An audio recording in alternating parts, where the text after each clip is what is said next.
So the first thing I'm going to do before I start stitching is I'm going to call up the small fry design. I'm going to get rid of the placement crosshair off my screen and go ahead and call up the actual design. I'm going to place my hoop onto my embroidery unit. And I also went ahead and changed the needle in my machine from an embroidery needle, which is what I've been using prior, to a stretch needle.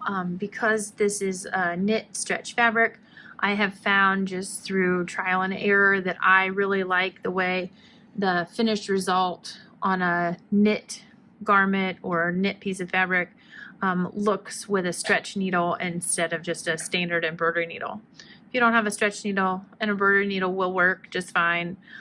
It just gives you a little bit cleaner look. Different needles have different points and they're shaped just a little bit differently, so that's why we have different needles for different types of fabric. So the first thing we're going to stitch is the placement stitch for the French fries, or for the foam for the French fries, I should say.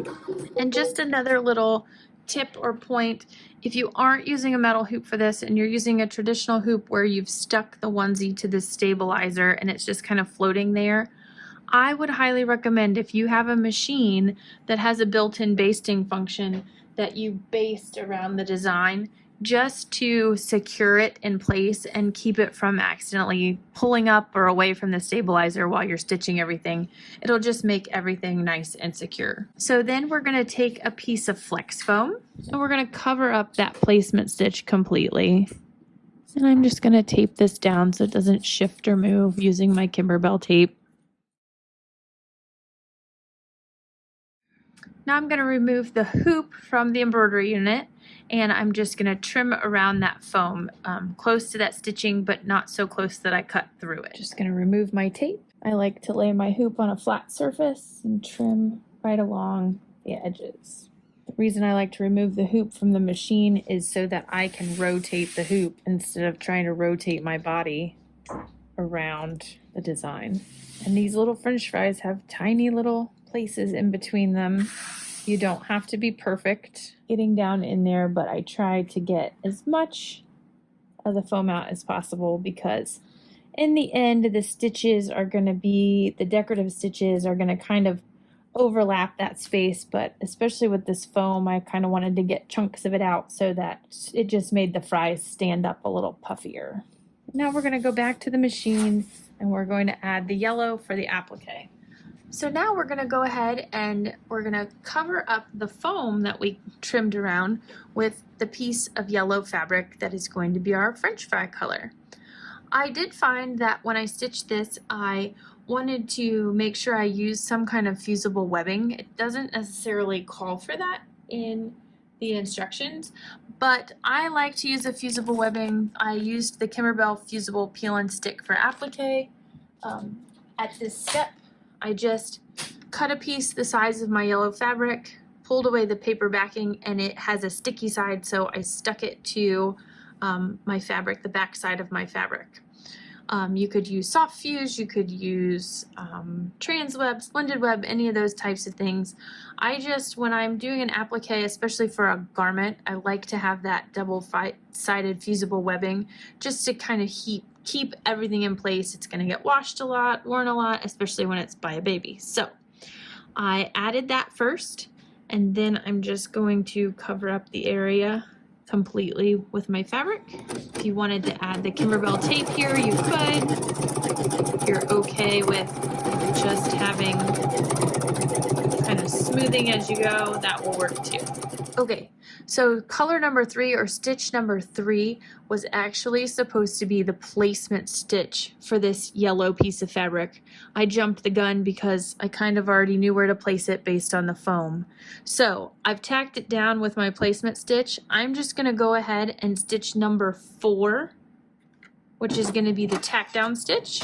And this way it's actually going to double stitch that, or now triple stitch it, because that's going to hold that French fry fabric in place even better as I trim around it. So from here, after stitch number 4, I'm going to remove the hoop from the embroidery arm and I am going to trim around the yellow fabric.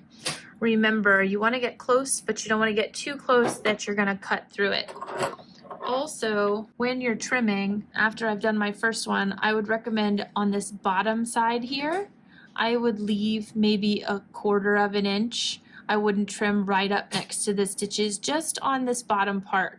So when you get to this corner, you might trim right along the edges to here, leave a little bit down to here, and then go back to stitching along. And the reason is this is going to get covered up with the French fry container, and having that little bit of extra there is just going to help that from over time pulling out of the stitching as you're washing it. So from here we're going to trim the outline all the way around the fry container and the leather.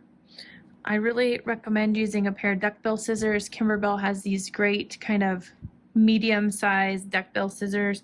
These work great for this. And if you cut with the duckbill on the top side and the point on the bottom along this leather, the angle at which you put your scissors will help the angle of your cut so that you don't see that white backing on the leather showing up on the front side of your project. Nice clean cuts, and you're ready to stitch. From here, we're going to stitch the decorative stitch around the outside of the fry container.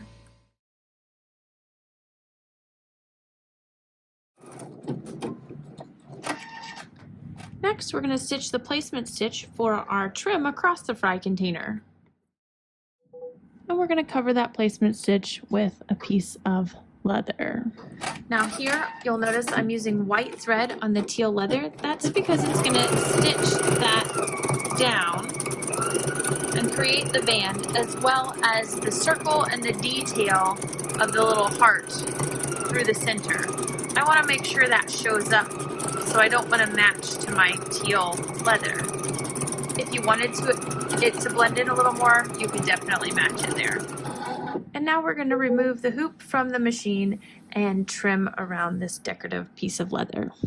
Now that we've trimmed away our detail work leather, we're going to stitch the words small fry.